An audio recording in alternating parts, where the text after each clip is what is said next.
I just realized that the sentence I said a moment ago, no one could hear, so I'll repeat myself. Good morning, everyone who has joined so far. We have 33 people.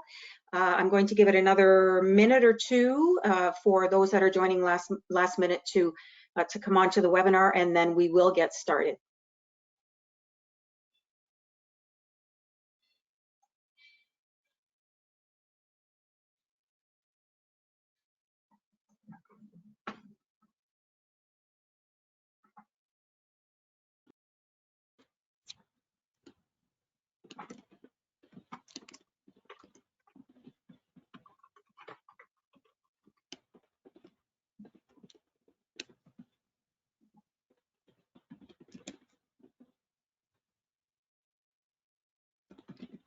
Okay, I'm going to go ahead and get started. We'll continue allowing people in as they arrive. Thank you everyone for joining us this morning. My name is Lori McIsaac. I'm the Director of Experiential Tourism Development with RTO9. For those of you who are not familiar with what RTO9 does, we work with tourism-related businesses and organizations right across Southeastern Ontario to help increase tourism to our region. Our webinar today is focusing on the hospitality and tourism industry, but by no means is the subject matter limited to this sector. We're going to challenge you to examine your own conscience for signs of subtle discrimination you may be exhibiting without conscious awareness. We're going to get uncomfortable, just as the title says. So joining us today is Shalene Dudley from Unpack Consulting, and I'm going to let Shalene in a moment introduce herself and her team. A few housekeeping notes. Due to the size of our audience, it is quite large. All attendees are muted, but we do encourage any and all questions, and if you can please enter those in the chat box. There is a question box, but if possible, please enter them in the chat box so our panelists can see these. And that is right on your control screen. So at this time, I will hand the floor over to Shalene Dudley. Welcome, Shalene. So glad that you could join us this morning. Thank you, Lori. So everyone, good morning. Thank you for joining us today. And before we begin, we'd like to give thanks to the Creator and take a moment to connect with all energies tuned in and those via recording to bring forth the humanity we all share. We acknowledge and humility of uninvited settlers on the lands which we live, learn, play, and work.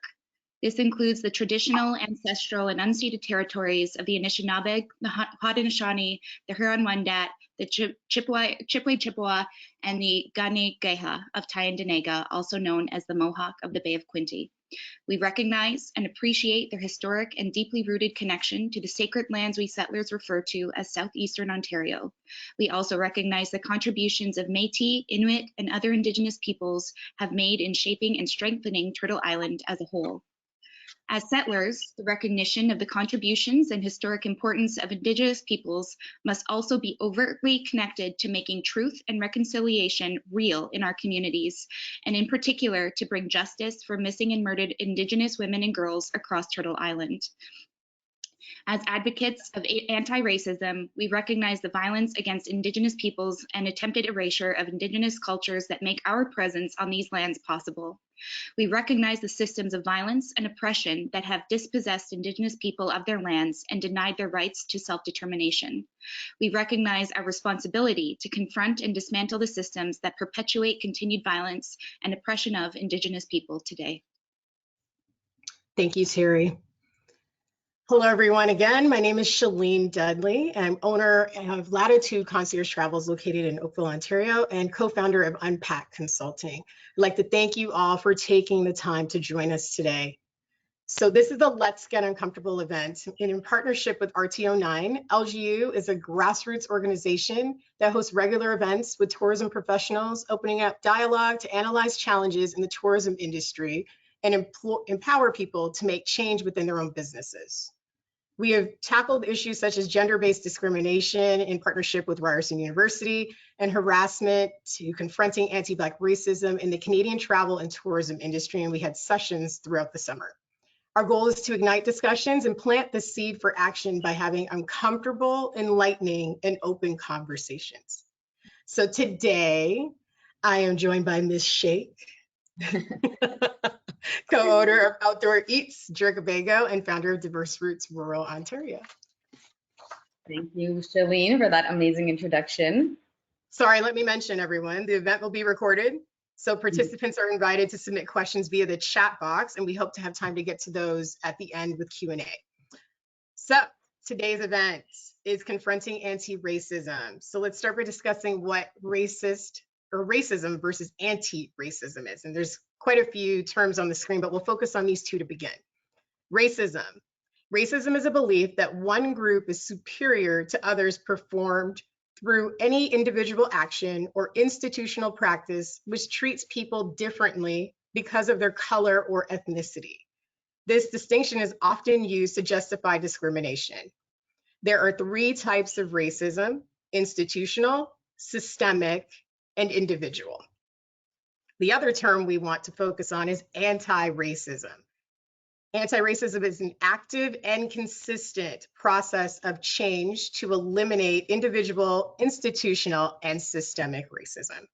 So with that said, we're going to start our conversation and we'll cover how these terms apply from a business lens.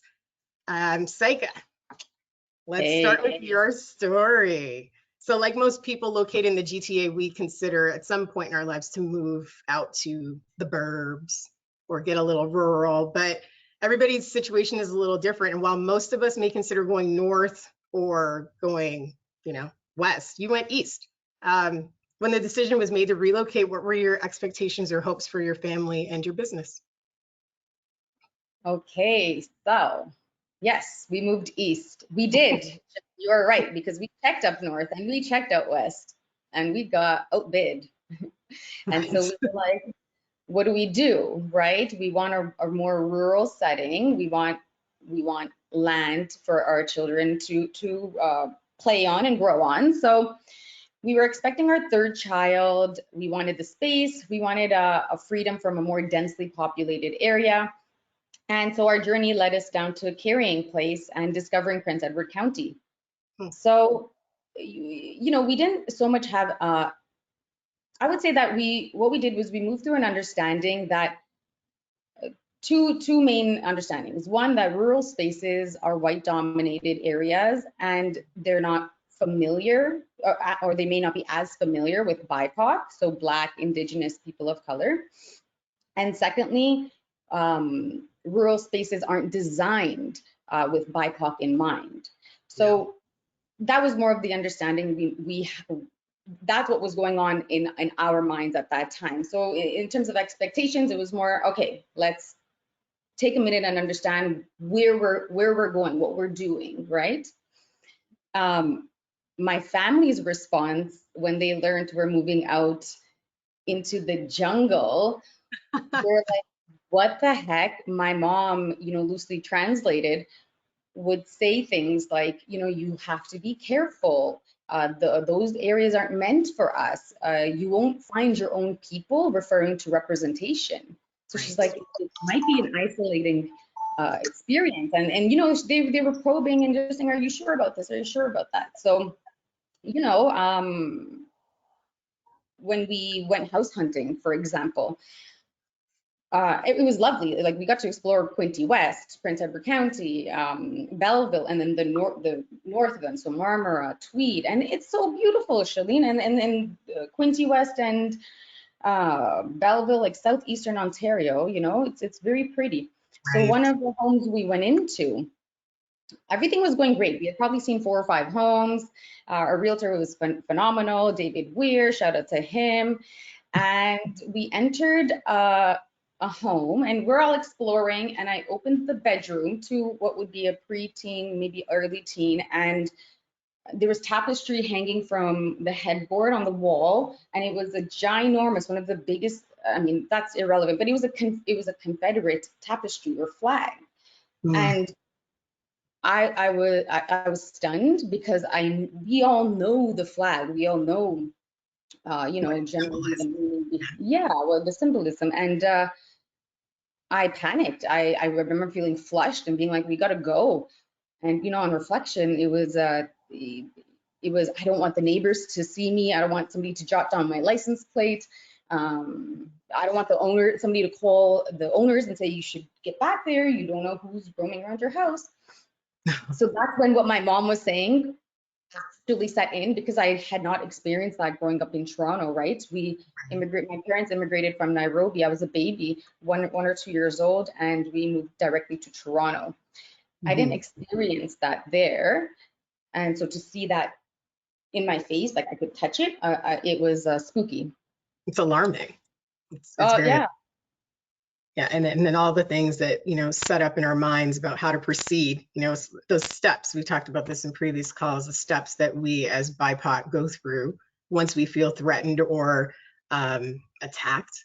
You think of what you have to do next. You said someone may take down my license plate. Who do I need to call, right? It's a lot.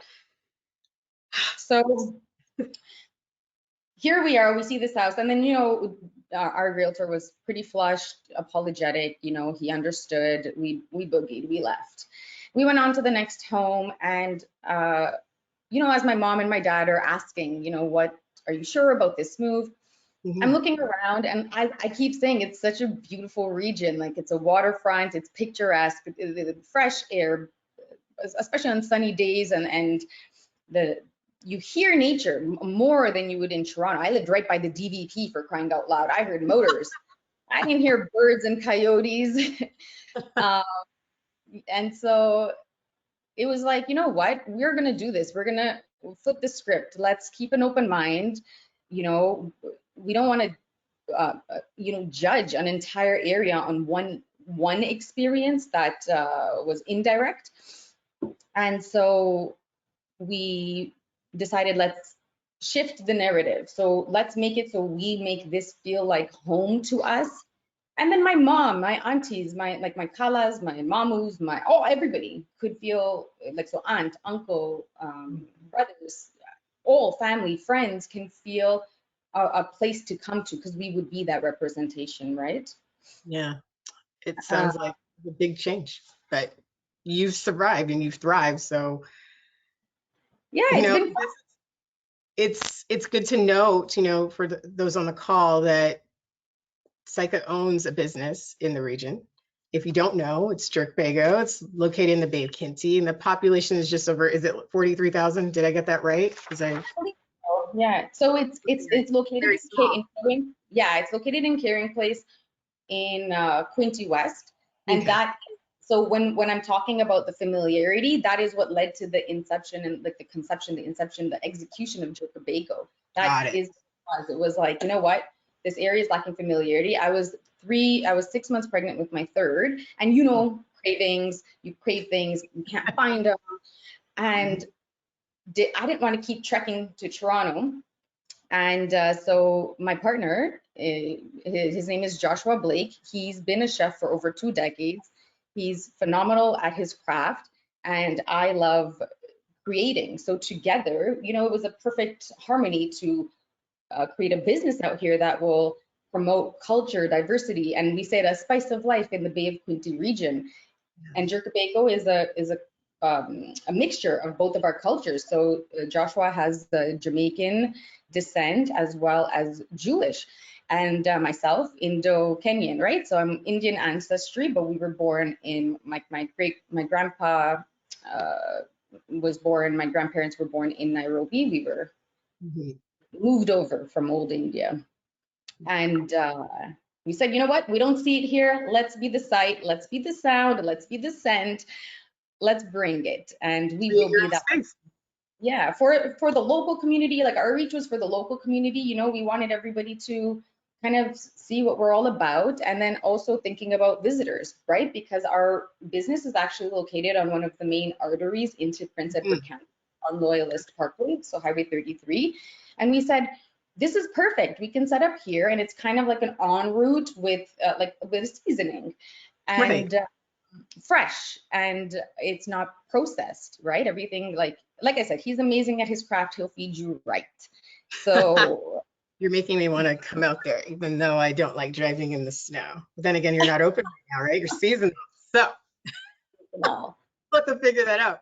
So what does it mean to be a BIPOC business in the tourism and hospitality industry in your region? How does that feel? What has it been like for you? So I would say that the reception of our business from our the greater local community was amazing. We had a lot of curious folks venture in, ask us questions, which were really even a learning experience for me. So for example, I remember one memorable customer, and he walked in and he's like, "So what is this all about, this jerky? Is it you jerk your chicken? It's a jerky?" And I was like, "I'm not sure." And then I learned the term is pepperettes. He thought we were selling pepperettes. Nice. And I was like, "No." And then, we showed him what we did, and he's been a customer since 2017 now, right? Awesome. Yeah, and we branched out. So we set up in different areas of PEC, as well as Quinte West, Belleville, Kingston, Bath, Ontario. So, we've experienced different types of rural environments. There are, of course, the challenges that also come along with all of the love and support. There were challenges, adversity, which, as I mentioned earlier, when we moved through the understanding that it's going to be different, right? It's a predominantly white demographic, and the systems aren't designed with us in mind, like the systems, right? And so the challenges were living through that then. So living through those systems, we had the understanding, we got it. Now we're living through it. So experiencing the systemic barriers, that was a lot, right? For example, my name, Saiqa, Sheikh. It's very unique, even in my own culture, in the Saiqa part, and unique to this demographic. So when we were facing some challenges where our business was under scrutiny more than other businesses in the area, I would have to think, does it make sense for me to take time out of my life and spend hours on applications for grants in the area to write Saiqa, and somebody say, disregard, unimportant, don't need to deal, right? Who are you? Yeah. And I would say that that's in a business context as well as a personal context, because I found myself out here when I would place orders or make a reservation or be speaking on the phone with anybody. They would say, and can I get your name and number? And I would say, Blake, B-L-A-K-E. Blake is my partner's surname. I mean, it's not his real surname because, as I said, Jamaican descent, and we all know Jamaicans came from West Africa. Yep. And so it's not even his real name. I'm giving the name of what I found to be an Irish name. But it worked, and I got, the surprise would be in person. So when they would see Joshua Blake in person, they're like, "Oh, shoot, this isn't who we thought." But now it's too late. Now it's like, let's get on with the transaction, right? We've already dealt with everything on the phone. And I would say, so, that's as an entrepreneur and as a visitor, as a resident and visitor to other local establishments in the beginning, before we started to, connect and collaborate and make really awesome work friendships out here. Yeah, it's got to be exhausting. I mean, I can emphasize to a point, before I was married, my last name was Amankra, which is Ghanaian. So everything that I did in every space I was in, I was already prejudged, obviously, and resumes and all that stuff. Who is this girl? I can't identify. I can't even pronounce her name. So let's put her in the other pile. Because what is it?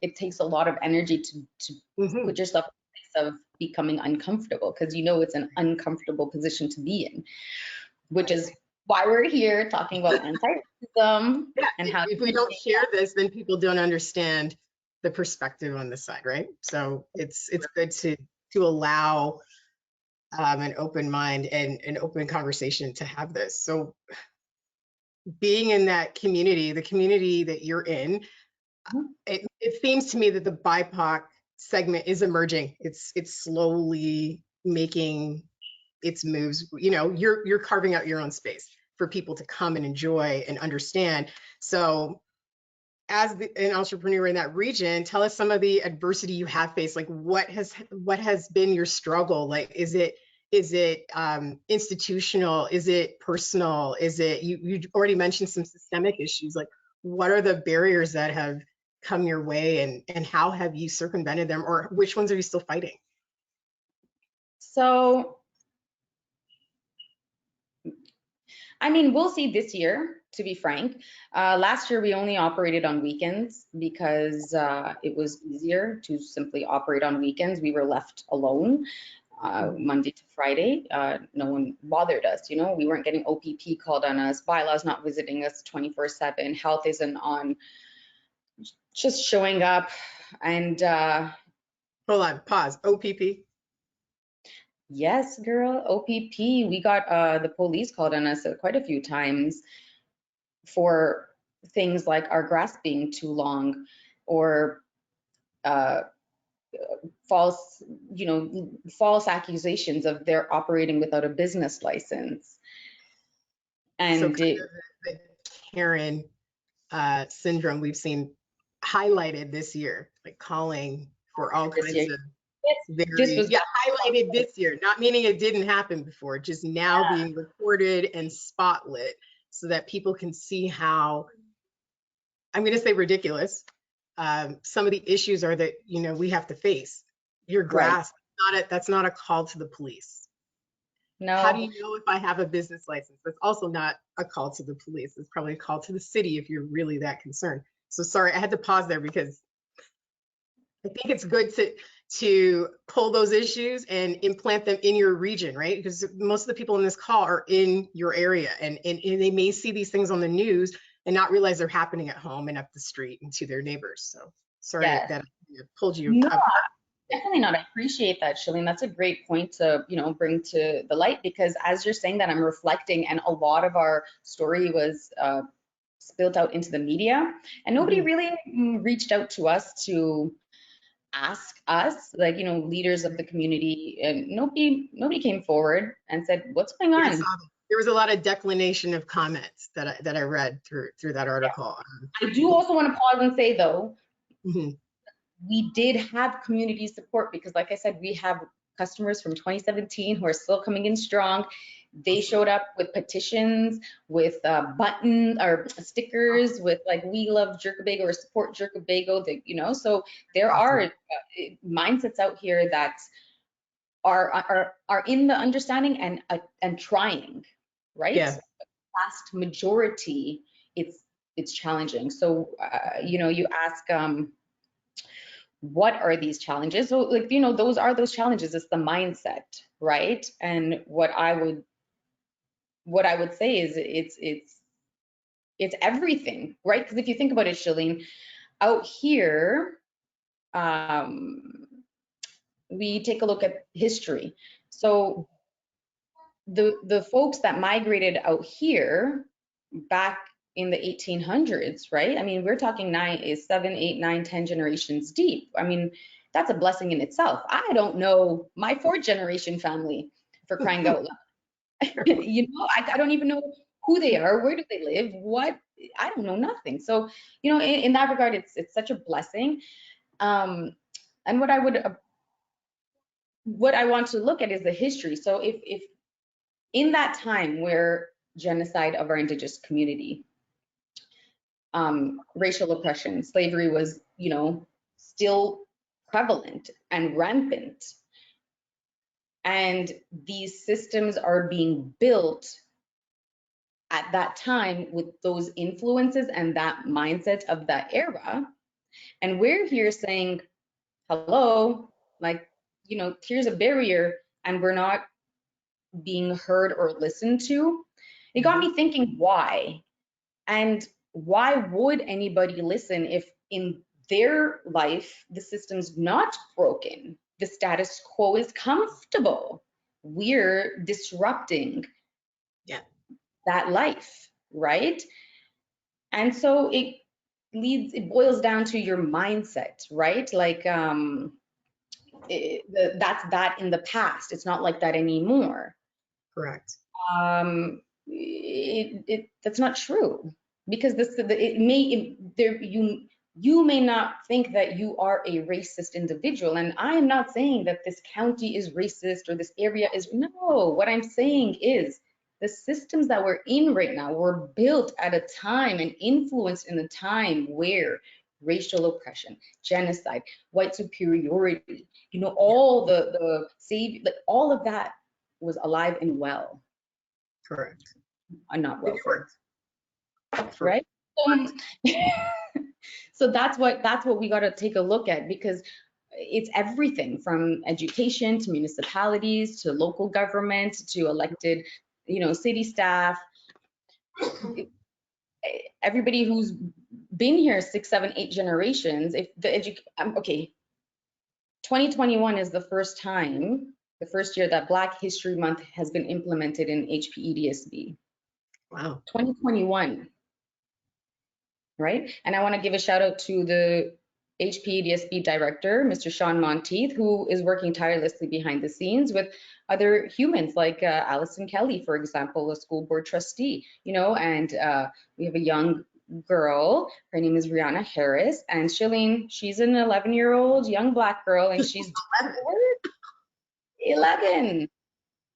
And I'm sitting here like, my daughter's 9. Do I want her doing this work that we're doing right now? Exhausting. So, you know, so I want to give a shout out to those folks that are, you know, are aware and are trying. So we need more community leaders. We need the city staff. We need business owners. We need, you know, the elected officials.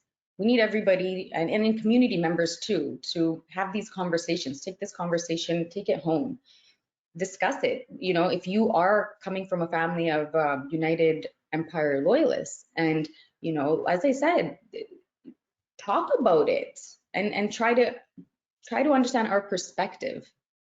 Right. It sounds like you've got a lot of good instances or in this conversation of allyship, you know, not only supporting, but the action. Has there been any of that, you know, specifically in your business, or any, I think you gave an example of that, and anti-racist behaviors where people were coming out with you and actively promoting, marching, saying, you know, this isn't how it should be. Do you have any of that, you know, going through the processes you've been doing for your business, like within the last, I don't know, I guess year or two? Outwardly, like, I mean, like, no, not really. Well, when after the murder of George Floyd, a lot of businesses asked us to collaborate. Okay. So, you know, that was kind of the extent of it. No leaders of the city reached out. Nobody reached out to say, hey, we can actually see what's happening. Because like I said, Shalene, out here, if the system's not broken, what are they going to fix? Right. Right? There's minority, so it's not the big thing to deal with right now. Not as yet. However, as you said, at one point or another, we all are, you know, think about, romanticize, what would it be like to no longer be in this concrete jungle? Let's go find some space to breathe. People are coming, and people are, you know, this is the year we discussed this, and this is kind of a part of the event. It's the year to discover Ontario. Yes. People of all shapes, sizes, religions, sexual orientation are going to start traveling the province. We can't really go anywhere. So they're going to do a little bit of exploring, and the thought that in your own province that you would not be accepted in a space that you decided to visit with an open heart will be very disconcerting. And there's also going to be a lot of movement because of the economy. People are going to try to not only visit. You talked about some partnerships. So partnerships are powerful, but they have to be intentional. Like they can't just be, let's do this event and then I did my part, I did everything. Can you give examples of like events or activities that you've been a part of in the past where you had like a true sense of, you know, cross promotion, support, and then maybe some that not so much, it didn't really fit the bill, it didn't really do much for your promotion? Yes, for sure. So we had a ton of fun, as I mentioned, with a few businesses when we moved around. We did pop-ups. So as you mentioned, we are seasonal, and then September, October onward to about March, we would integrate into the community by doing pop-ups. So that means when an establishment, we provide the food and they provide the drinks, right? So we have alcohol at our area. That's something I was like, no, if we're trying to be on routes, alcohol not the look. No to-go drinks. No. Yeah. Well, we'll stick Ting and Vimto, right? Take some diversity on the road. Yeah. And so I would say definitely, like there were a few businesses that it was great. A memorable business that I would like to give them a shout out is 555 Brewing Co. They're located in Picton, and that drew in their whole team. Lovely, phenomenal, felt like a safe space we could be ourselves. And it was really great fostering that early on in our adventure here, because, you know, it felt good after doing what we had to do to get us up and running, and then to have a business saying, yeah, let's do this. Whatever you want to do, let us know. And did the floodgates from there? Did it take on its own space? Like, did you have more partnerships and more opportunities once that first one happened, or did it kind of die down? I feel like that definitely opened up one area of the county that may not have been familiar with our food, but that trusted that establishment and what they were all about. So I feel like I don't know about floodgates, but it definitely introduces to demographics that may not have even known we existed, just life in general, and then in the area in itself. And so we were able to do fusion foods there. So we brought some of my Kenyan and Indian culture. So and that was a really fun. Oh, and they also brewed a beer with us, a Jamaican stout. Oh. So it was so dope. What a dope experience, right? It sounds like again, the word I was trying to use was intentional. They really did this intentionally to really integrate and promote themselves and you. That sounds like a great partnership within their craft, which was honestly, it was such a fun experience. And they were like, you know, we got star anise. We're not sure, is this a part of something you would use in your culture? Because we can use this to infuse questions and asking and not just assuming. And, you know, like we're just there to provide the food. It was an awesome experience. And if they're watching, if you see this, thank you. That was dope. Okay, so now on the flip side, then the negative.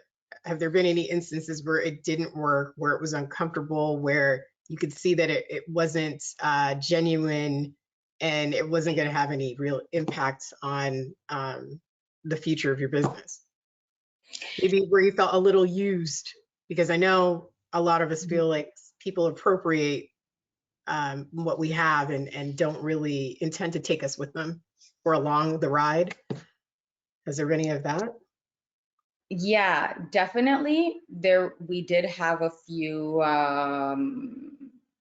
unhappy, I don't know, unsettling, I would say, marriages, business marriages or business partnerships, you know, but that's the thing, Shalene, if the awareness isn't there and the conversation isn't there about active, you know, allyship and what that looks like, what that means, then like I said, we already came with that understanding. So, you know, moving forward, we know that we need to be more intentional in our approach and explain what we're looking for and be more forthcoming and have that confidence to do so. And that confidence also comes from when you feel an area is a bit will have your back, like is safe, right? And in terms of culture vultures, I mean, that's a whole topic on itself. You know, Prince Edward County, Southeastern Ontario, like we're all for chefs trying, testing recipes that are outside of their culture. I would say that, you know, take a look at what is appropriation, what is appreciation, right? And in there, in our resources, we're going to post some food activists that, you know, we can touch on that further on into the convo on some resources. So I would say, yeah, there's the good, the bad, and all in between. So we've touched on allyship a little bit, and it seems to be a term that's been diluted, you know, in the last few months. Like a lot of people like, I'm an ally, and even prior to this in a racial context, it's been diluted when we talk about women's rights and harassment and all of that. So allyship is in part our partnership again, and it's hard. You're a BIPOC business owner. What other tourism organizations or professionals are out there that you feel like can support the community? And how does the community engage a welcoming atmosphere for others? Like, what can they do business-wise and just consumer-wise? Like, how do they make people feel like they can be a part and visit RTO 9? That's an amazing question, Shalene. I would say, you know, everybody plays an important role in defining allyship and then actively performing allyship, right? And or engaging in allyship. That's a better word. So the organizations, programs, stakeholders, municipalities, everyone plays an important role. There are areas that are resistant to change, as I keep saying. Like if something's not broken and they don't see it, there's no desire to fix something that's broken for somebody else. Right. So, or like organizations cannot, for example, be solely dependent on municipalities to engage in this, right? So RTO 9, for example, don't just hand over the responsibility to a municipality. Do something like this, which is great, right? This platform allowing yourself to talk about your experiences, myself to talk about my experiences in the travel industry, the hospitality and travel industry. So, you know, be assertive, proactive, connect with the communities like we're doing right now, right? And each region is unique in itself in Southeastern Ontario, right? Each area needs to be mitigated depending on what is transpiring at that moment, in that time, in that space. Correct. And so, yeah. Pardon me? They're all made up very differently. They're not all just because they're in that region. Yeah, that makes absolute sense. Because there are some places where we did pop-ups or we did caterings, and it is way more rural of a space than Quinte West. You know, like you drive 5 minutes before you see the next home. Wow. It feels like the prairies to me. That happens in Ontario. Yeah, honestly, it was a taste of the prairies, but I don't know. I can't speak on that. But yeah, be intentional with your partnerships. When you're gonna have like an organization partner with another organization or collaborate, whatever you want to call it. You know, if you're aware that you want to implement ID and EA, so inclusion, diversity, equity, and accessibility, do your partners also value that? Is that something that they're aware of, intentional, conscious of? Then you circle that back to your business. If you're a business owner, right? Who are you collaborating with? Who are you sourcing your products from? Are there BIPOC farmers in the region that, you know, could help elevate for, even if, for example, if you're using a cultural dish, is there a BIPOC farmer in that area that you can source these ingredients from and talk to them, right? Learn from them. Because respectively, when you're creating somebody else's cultural dish or traditional dish, you need to be aware of the fact that this dish has been happening. You know, it's not a, you know, there's always those trends that happen, but that's just what it is, a trend in the Western world. But in other countries, it's recipes passed down, passed down, passed down. I mean, you know, if you think about it, we all know, I mean, I'm sure, Shalene, you know the stories of, you know, when everyone was taken from Africa to the States and how there would be seeds plated into the hair. Yep. Right? So if you're aware of that and cognizant of that, and then you're going to use okra in your dish, Yeah. how can you pay homage to that? Right. Right? Obviously, you have some context and celebrate or appreciate it. So why not take the extra step and maybe not an education, but acknowledge it truly for what it is. Right. It can only open the, you know, emotional intelligence of others, especially those who are your customers, to understand that there are other ethnicities involved that participate, that give a little more flavor to literally to what is happening and what you're experiencing. And food is that thing that joins us together. It truly should be. We should break bread with each other. I mean, we're not all in the food side of this industry, but food and drink is very much involved in tourism, period. And it really should be the step that can bring us together. Like in hotels, right? If you have your chefs, like, yeah, be mindful of that. Food and drink is very important in hospitality and tourism. And as I mentioned earlier, there are, you know, Joshna Maharaj, Eden, you're familiar with Black Foodie. Yeah. Yep. There are individuals out here that are talking about this. So if you're in the food and hospitality world where, you know, you're a chef or a business owner who's going to hire a chef, or you're creating menus and drinks, because even drinks, right? Like everything, you can take it, definitely infuse and have that fusion. I mean, us in the South, we're Caribbean fusion. Like it's mainly Caribbean because Joshua's the chef. And then I'm like, what about me? And so I'm like a little bit of Indian and Kenyan in there too, because sometimes I want to throw down and make some of East Indian curry instead of West Indian curry, right? Exactly. And there's a difference. There's a difference. So that's what we try to do, or we do on our platform, is just that. Like I'll talk about, this is called paratha, this is where it's from. Or if we do because West Indian roti is very different from East Indian roti. So we have to make that differentiation and show that to whoever's eating our food, because I don't want you to think that you just ate a soup and it's let's say it's a Trinidadian rooted soup and you're calling it Jamaican. No. Right. You know that this comes from there. And yeah, I feel like an awareness in the partnerships, and awareness who's around you. So it all starts up here with the mindsets, and then it stems back to education, because who are the seeds of our future? Those little tiny bodies running around in schools right now or from home, right?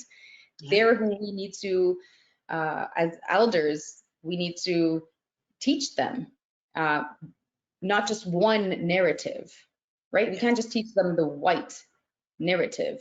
This is now like, let's look at all the perspectives here right now. And in terms of ally, go on. You know, there's so many things, right? Like everything you said leads to things like hiring. You know, you can hire if they're, obviously the person should be equipped to do the job, or if it's an entry level, someone that's willing to learn. You know, the only way to change a lot of the systemic issues is to ingrain different perspectives. And it needs to be, and we've talked about this in the past, on different levels, right? It can't just be leadership, and it shouldn't just be government. It should also be, you know, staff. It should be management. It should be consultants. It should be, you need to see different views to make progression happen. You can't really change it. And that's for all of us. Do things differently if you can't accept or at least contemplate there are different views to be had. And you touch on a great point in hiring, right? I mean, we have Loyalist College up here in our region, and we know in Kingston there's Queen's University, which is most likely very diverse as well. And you know, you can look to the colleges. Loyalist has a huge South Asian demographic. and actively seek it out. There are talented individuals who can bring forth so much knowledge. And I also wanted to say, ask questions, because I don't know about you, but do you feel like white folks are timid almost? Like some are so well intentioned, they're so well intentional. Then it's like, I feel like sometimes maybe with the way the movement's been going on, there's they're hesitant to ask questions because they don't want to be offensive. Right.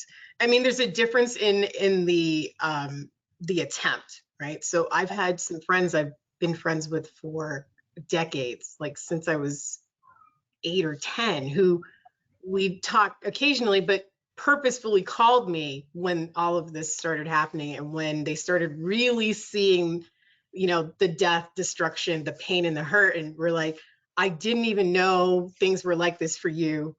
And we were close friends and I feel horrible, and just wanted to hear like what, and not in a curious, I need to know and tell my friends kind of way. Literally, I need to understand because my kids are growing up in this and they have friends that look like you. And I want to make sure that they are doing better than I did. Or the call it's a colleague who says, I've been on, multiple trips with you and I never saw that happen. And, it's a matter of saying, because it's not on your radar and it's not your fault, you're ignorant to it, but not in the negative sense. It's just not something that happens to you. I said, now maybe it will spark something in you when you see it, or you see it happen to somebody else, the person in line in front of you or behind you, or you hear it and you think, I don't know what that's about, I'm going to keep going. There's now opportunity for all the people around us to help stomp this out, because even the person doing the negative action sometimes doesn't even know. And we're so used to ignoring it and moving on and persevering. Now we have the voices and the support to call people out and let them know what they're doing. Right. Cause some changes or some self-reflection so that people can understand, okay, well, why do I even do that? Not everybody doing these things is doing them because they're waking up in the morning to beat someone else down or, keep someone pushed down, but a lot of people are. So it's meant to, the fact that someone can come to you as a BIPOC person, you have to still gauge what that question is and where it came from, because not everyone's going to be your friend. It could just be someone you've met, and really ask questions back. Why is this important to you now, and what is going on? And maybe there is something going on in their life. So you have to connect it back to like a human, personal level, and then get really in depth with what's been happening. So essentially engage. Right. Okay. So essentially, business owners, everybody in the entrepreneurs and hospitality, tourism industry in rural spaces, where there aren't as many resources and all of those things readily accessible, especially if it's not apparent in the leadership, right? So these individuals, now it's about be purposeful and intentional and mindful with the questions you're going to ask, right? So and this event is like the perfect sounding board and launch pad for that, right? Like there are people on here who really genuinely want to help and do better and help the community that you all are in. And it's so, I don't even know the words. I'm just so happy that RTO 9 reached out to have this. It wasn't something they just thought, let's put it and check it off. Like they really asked us to be purposeful when we did this and have some action items for people later. So with that being said, there are people on the call that are wondering, I'm a white-owned business and, I want to begin the work and I don't know where to begin. Like they don't want to do it alone. What do they do?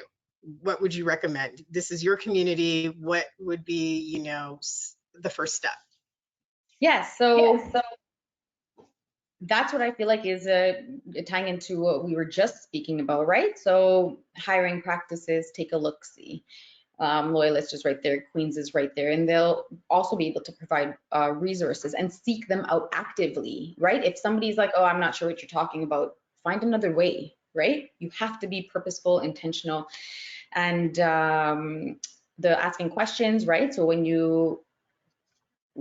that will lend an understanding to the other person's goals, the other person's needs, their expectations of the working relationship. You can ask those questions, right? How can we work together? How can I support you as someone within my community? So for example, for us, what was great for us was when establishments such as, shout out to the Break Room in Belleville, they had no problem switching up the music when we were there.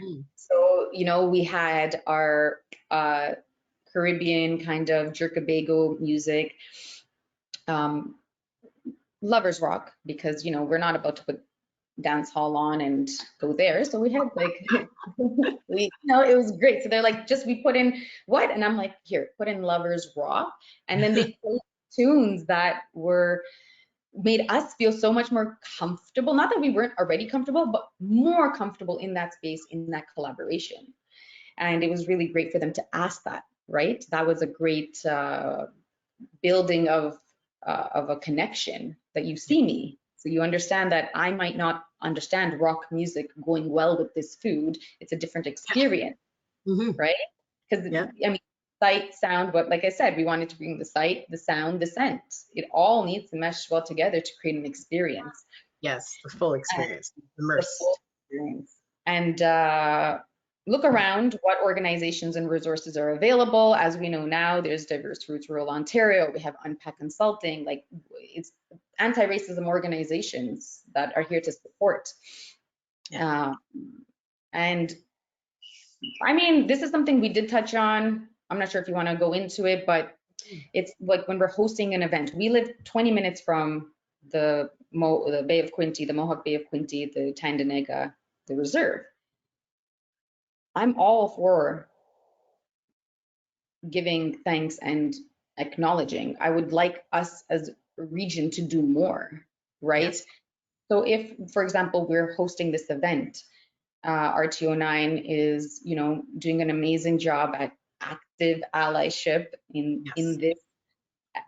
We now also need to ensure that our Indigenous community, we do what we got to do as allies for that community, right? Because BIPOC. And I feel like we need to think about that. RTO9, for example, great. Also, let's think about how can this movement support our neighbors that are right there, right? Does that mean 5% or 10% of ticket revenue goes to the closest reserve? You know, is that something that we think about? Like, what can we do as us, you, me, Shalene, like LGU, as allies to our Indigenous community? What can we do? Yeah.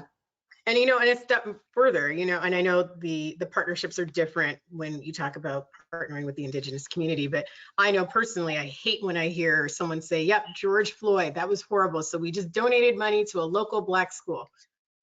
Okay. Did you support an actual initiative? Did you go in there and let them know the changes you're making so that the children can see that there are people who care about their future? Or did you just simply write a check and then you're completely done? You know, that's not enough. That lends to this whole sense of colonialism of, you know, you're saving us. No, let's do something tangible and help. So, you know, our organizations are here to help people flesh those things out, make some good decisions, and make decisions that will progress, right? We don't want to just do this in 2020 and 2021 and then we're done. The population is changing in Canada, and there's a Maclean's article about 10 years ago that showed their version of the face of Canada. In 2040, we're all brown.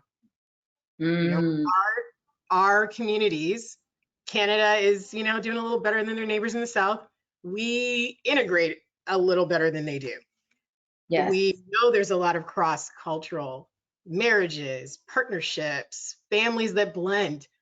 We are changing, and we all have to change with that, and change in a positive way, not being along because I have to. So collaborative, more of a, you know, I think we've given everybody a lot to look at. And again, look at the resources here. I just want everyone to think about the fact that you have, you know, that little BIPOC friend you have in your directory. Don't invite them for coffee and sit there and get them to just pitch ideas to you. You know, really think about where you stand and what you can do to affect change in your community. How you're saying the BIPOC friend, the food activists, the resources are up. So I would like to say their names. Eden Black Foodie, Chef Joshna Maharaj, and Chef Bashir Munier. Thank you for that. You know, so everyone think about the active changes you can make. Not a neutral stance anymore. We really got to, you know, do something. We all have a different role to play in the changes we want to see. Not everyone will be as vocal as us, but there are so many things that can be done. Think about where you stand. Thank you. On behalf of LGU, I want to thank you, Saiqa, for partnering with us on this event. I want to thank the LGU team, Terry and Brittany, who are not on the screen right now, but thank you so much for all the hard work. And to RTO9 and its members, this is a great step towards identifying the challenges of your BIPOC members and community and amplifying their voices. We hope that this session was helpful and impactful to your organization, your community, and can be the basis of some desperately needed, positive, comfortable conversations regarding the future of tourism in your region. Thank you. Julie, want to jump in with a few questions? Yeah, if we have time. What do we got? A few minutes? Let's take 5 minutes. Okay, perfect. Great. Okay, so I sometimes don't say anything because I am afraid of saying something or using something wrong or using a term that's outdated for fear of offending. How can I manage this better? Great question. You know, there's a resource we had up here. I don't know, Terry, can you go back a slide? So the Canadian Race Relations Foundation is an amazing organization, one that unpack my company, we've used a lot of their resources. They do a very good job of providing definitions, and they have a glossary. So if you're really in that spot where you're like, I don't even know what term I'm supposed to use, I would definitely just simple research, like go and see what the terms are right now, what's going on. And obviously individually, some people prefer to be called one thing or the other, but you know, again, it comes with the tone of the conversation and truly a genuine intent. When if you offend someone, but they know that you didn't do it on purpose, they're more inclined to help you in the right direction. So that would be a good resource just to kind of understand, because there has been a lot of terminology that's changed. And then the BIPOC project, it's a US work, but it's definitely one that really breaks down even that term, because that is also one that people are trying to grasp. But the easiest way to say even that one is people of color is definitely better than what was used in the past, which would be colored people. You're putting their humanity first when you call someone a person of color. And even better if you can identify where they're from. That'd be much better. But obviously, like I said, we're all mixing and integrating. It can be very challenging to, even for myself, if I meet someone of a different culture, I don't always know where they're from. So, you know, I do ask. You just kind of have to put your neck out there and be genuine. I'd like to share, for example, initially when I was approached, I was identified by others as a Black woman. Mm-hmm. No negative intent, nothing. And I said, oh, I actually run a Caribbean restaurant. My partner identifies as Black Jamaican. I actually am. And it was a simple exchange. There was no animosity because it's an honest mistake. And the other person was like, oh, my sincerest apologies. South Asian, understood. And it was intense. Yeah. And then in the region, there's Anti-Racism Quinty, phenomenal group. You know, shout out to all the admins there who put in their time outside of work to contribute to the movement. Brittany or Terry, is there another one in there, or are we at time? We do have another question if we have time. Not sure. Lori, do we have time, or should we? Yes. Okay. No, I think we're good to go if people want to stay on. That's fine. Okay, Okay, perfect. perfect. So the next one was, I'm a white-owned business, and I want to get to work on being a better ally, as you say, but I don't know where to begin, and I don't want to do it alone. So what should I do? Yeah, it's kind of like our last question, right? Honestly, I think about it this way. Even I'm not obviously my own business, but when I want to partner with somebody, regardless of what they do, I usually just ask for a initial conversation to see where we can partner. Like that, just simply. Like I like you, you like me, I like what you do. I don't even know if we can, but what can we work on together, and how could it benefit us? Whether it's something that does produce revenue or not, or maybe it's just we're all living on social media. If it's just a promotion, and how we can cross-reference each other. I have a lot of vendors that I send to my clients as they come in, and let them know I have partnerships with these people. Reach out to them if you need them, photographers or dressmakers, whatever. And that's in my travel business. And then with Unpack, it's the same. Oh, you're located in southeastern Ontario, here's some resources we have out there as well. So, it doesn't always have to be coming with a plan. It really is establishing a relationship first. And, the partnership may not happen right away. It could be further down the road. But the intention and the opening of the door is what I think is the most important right now. What do you think? Then I definitely agree with everything you said. That's exactly where we were talking about earlier, where it's bridging communities and doing it holistically with positive mindset, positive intentions, right? Nobody's, that's the mindset. That's how you have to kind of look at what you're doing. And then, we have, if you're in travel and tourism, Unpack Consulting, boom, you need some help, holler. We have DRO, Diverse Roots Rural Ontario, right? Where what we focus on is anti-racism support for rural spaces of Ontario, educational bodies, local government, community organizations, nonprofits, charities, businesses, because it is challenging to mitigate. And we don't want you, as Shalene said, to take your BIPOC friend out for coffee, right? We are doing the work. Give us a shout.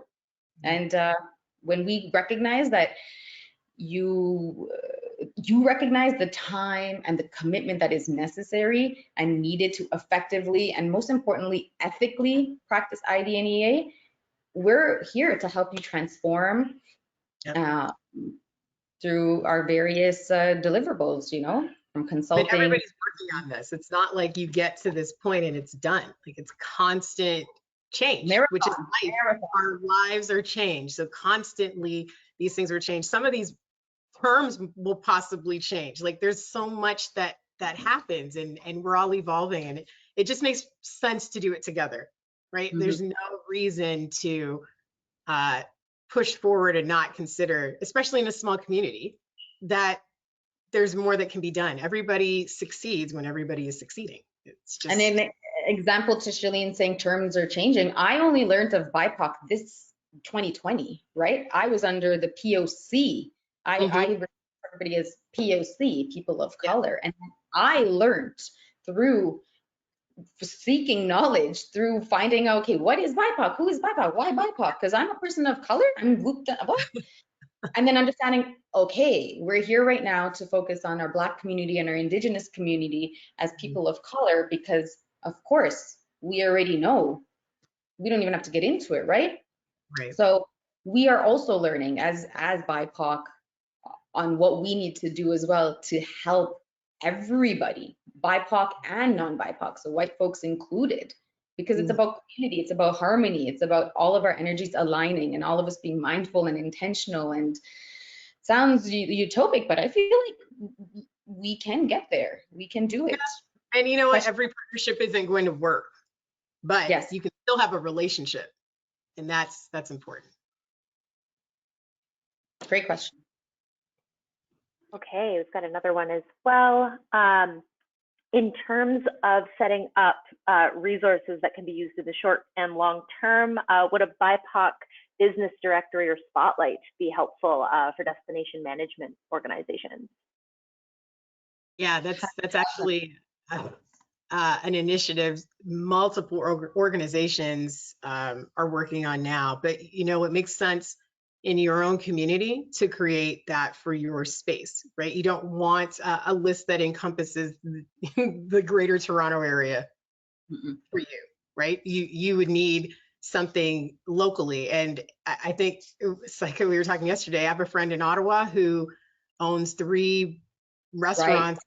He's Jamaican, and you would not know unless you knew. And it has no bearing on him trying to hide his identity. It's just that they're not specific Jamaican establishments. Like, he's got really great thriving businesses, but if you do not create some kind of a directory for people who don't know him and in that space want to find him, let's say they want him for a specific event, you will never know, right? You have to create it.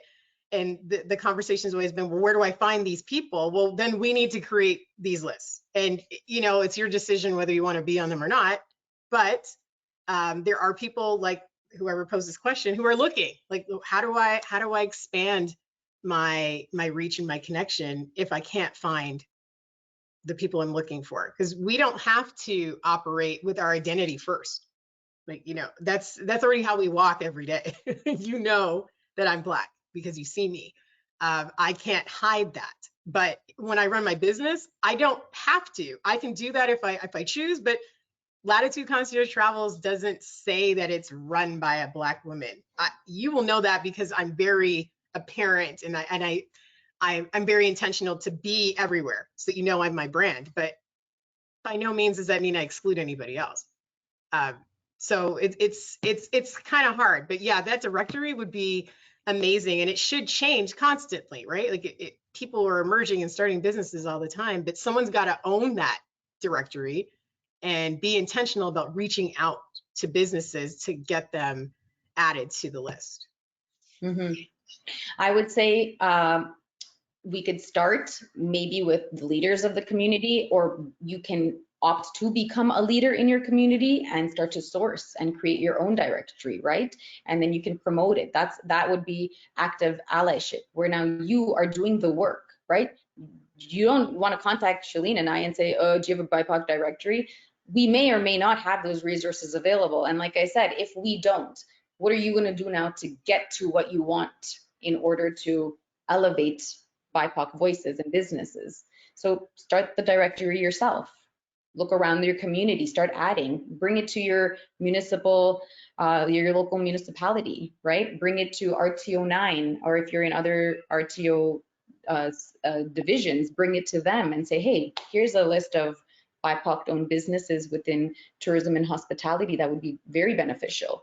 And that way, when a BIPOC visitor, such as my mom or my aunt, they go onto the site, we see ourselves and we're like, oh, cool. This organization in this region is actively, you know, ensuring that it at least through marketing, right? Because that's one avenue, marketing. There's representation, and it feels like there is a connection because I see myself or someone that looks like myself, or I see businesses with menus that are familiar to me, and that would encourage me to visit that region and say, they're on it.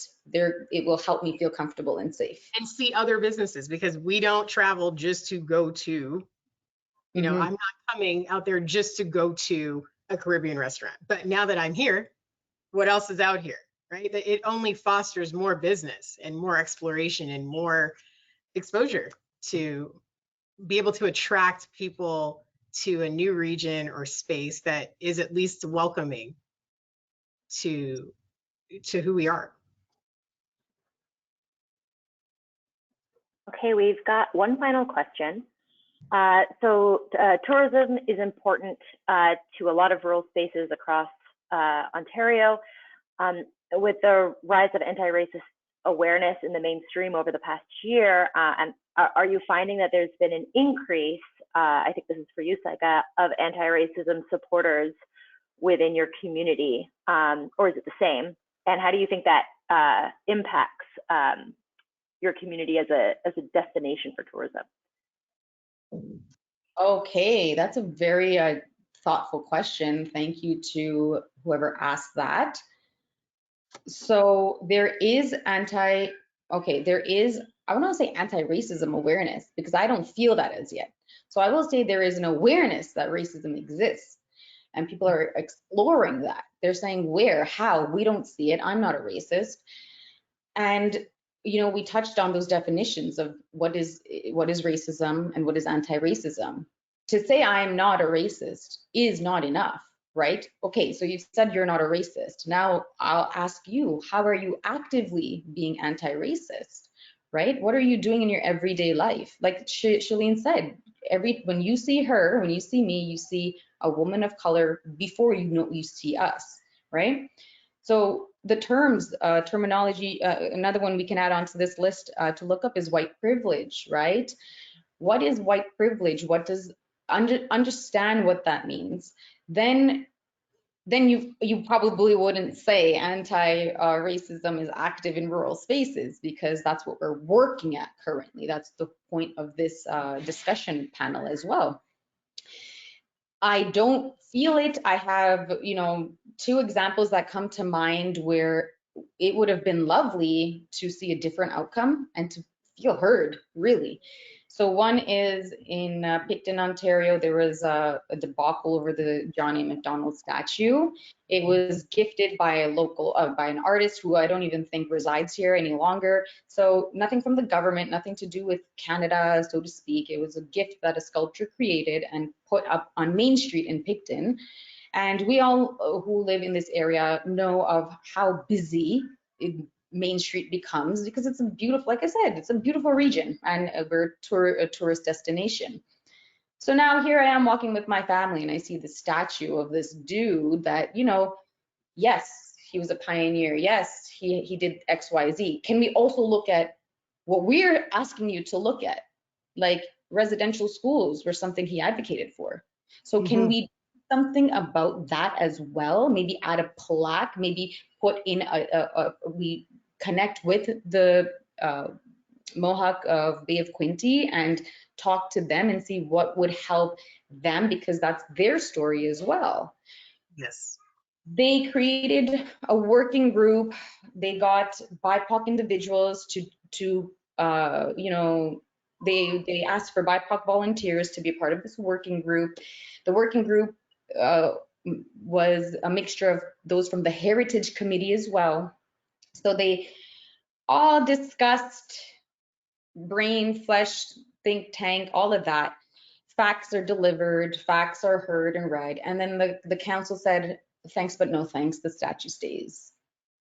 So where's the follow-up from, if you want to be anti-racist, like if you want to practice anti-racism, where's the follow-up to that? Where are the people that are now going to speak to the council, white folks, to speak to council and say, hey, this entire group is asking for you to reconsider this, right? We're saying bring a different narrative. We're not saying completely erase history, right? And then, you know, when you peruse the web, you see comments like, in Germany, are there statues of inflammatory characters that were part of history? Yeah, absolutely not. Right? Another instance that comes to mind is the mayor's pier here in Belleville. 2 white folks, so this is now active allyship, asked Belleville Council to reconsider the name Myers Pier because he was a 19th century slave owner. So they were saying, and he had enslaved the Levi family. And their request was, can we change the name Myers Pier to Levi Pier and put up a plaque to commemorate the Black family that Belleville's founder enslaved, right? To recognize the Levi's family contributions to the community. And no one backed them up. It's still, this was in 2018, I believe, it's still called Myers Pier. So that's that neutral voice, right? Like, you're not anti-racist, you're not racist, but you're not doing anything. Not doing anything. So, you know, it's devastating, because what a turn for a region to say, you know what, we can appreciate that, you know, Myers was John Walden Myers, I believe, Captain John Walden Myers. I mean, here I am learning his name. Yeah. that he was the founder of Belleville. And now this region is saying, you know what, we can also recognize that he enslaved a family. And we are now going to do this to bring another narrative to the picture, that it's not this picturesque Myers-Pier, that there is a story behind that and people that are forgotten. So let's bring a remembrance. Yep. And then there's the Queen's University debacle. Shalene briefly mentioned this, where the ban on Black students practicing medicine, Yes. the policy was only removed in 2018. Yes. 2018, folks. Please. It wasn't, I do want to clarify that it wasn't enforced since 1965, I believe. So Black medical students were there learning. Some got their doctorates, their PhDs. Then society sees, wait, the Black community is advancing. They're no longer inferior. In fact, what if they become superior? So they, boom, we're gonna put a ban on. If you're Black, you can't study medicine. See ya. Those that are in there right now studying, they got to go. Yeah. Their ambitions are squashed. And then those that did, the part that gets me, that I was speaking to my partner about, is what about all the accomplishments of Black graduates in medicine from Queens? Where like we need erased. And that's not fair. That's not cool, because there's so much, we all know, right? Like the erasure, you know, what's the word, Shalene? Do you know when it's taken from somebody, like stolen, but like the ideas of like all like the Black the medical professionals, when they would give their ideas or create. I can't think of the term. Well, for now we'll call it stolen, right? It was stolen. So let's like bring light to that, hey, here's a first Black woman who graduated from Queen's University, the medical school or the program, and commemorate that. And you know, people feel like when you add those narratives that theirs is erased, and no one ever said that the story that we all know should be erased. It should be updated. That's what we're asking for. Updated. We are now in a society where we can acknowledge, for the most of us, that racism and, you know, slavery happened and there was oppression. So now release those stories. Let people hear them. There are people who fought to get to the places they belonged or felt they would serve the community, and we don't get to hear about them. And then, so what does that do for our generations and the ones younger than us who can't see that? It's not even like we're creating the story. They happened. And because they happened, they are history, and they should be available for everyone to hear and know about. Especially if you're marketing, especially if you're a tourist destination spot, right? Let's bring truth to power. Let's bring it to light. Let's, exactly as Shalene's saying, we're not trying to erase anything. We're adding. We're saying, let's, like, this is how you're looking at it. Let's kind of look at it like this, and then look at it all the way around, right? Let's take a look at, here we're sharing our stories. This is what went down, right? And even the name, you know, there was a debacle of the name Picton because he had slaves in Trinidad, and it always becomes about erasure. The past is in the past. Like, our forefathers did that, but we're not like that. And we're not saying you are. What we're saying is, when we walk down the street, we want to be able to see. You know, I want to see, what were the Levi's family's contributions to Belleville? If the founder of Belleville enslaved a family, that means a Black family also lived in Belleville at that time.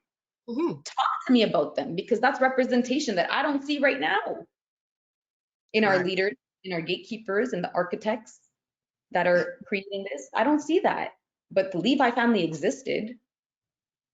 So, you know, the motion didn't go through for anything, and active allyship, anti-racism work is then speaking up even after that decision's made. Don't remain what is it called? Neutral work in that kind of a situation. When you see the work being done, help add to it. Bring your time and energy is just as valuable, if not more, as a white ally. Yeah, I think that was a good question. And a history lesson from Saiqa. It is 12:21. We have gone over, but all the time spent was valuable and amazing. And I hope that everyone took a little something from this discussion. And again, we are here for anything that you need in the future. We're here if you need more sessions, if you individually need a consultation. Saiqa's in the area. We are in Toronto. Reach out to us. And LGU is always here. So we'll have other events. Possibly with another RTO, possibly not, but we still do have our own schedule of events, and we'll send that out soon. Thank you, everyone. It was a great afternoon. Have a great week and have an enjoyable day. Amazing. Thank you, ladies. Thank you, Lori. Let us know, when do we sign off? When do we shut the camera off? I don't want to do it prematurely. It's okay. You can go now. I'll shut it down now. Great. Thank you, everyone, for attending. Lori, and thank you, LGU. Thanks, Lori.